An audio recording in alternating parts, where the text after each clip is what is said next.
Hi guys, welcome to your fourth tutorial on html5, and in here we've already looked at the navigation. We've done that, right? We add this one in just to show running, and now we're going to a thing called a section.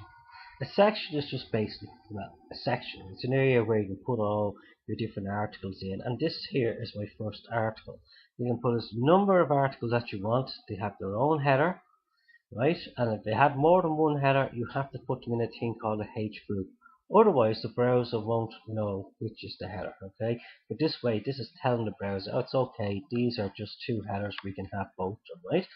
So in here, I just added a paragraph, and you can put a footer in here as well. I'll put a footer, I just called it article 1, okay? Then I close my article and close my section here.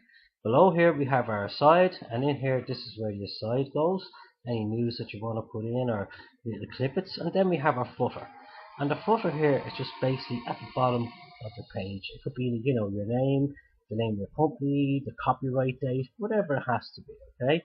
So that's basically what you have there. Now if I run this and launch this in Firefox, all we're going to get is text, because we haven't actually given it any design yet, right?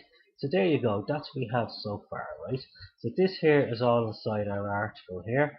This is our footer, and this is the article. I call this paragraph, and I call this article 1 at the bottom.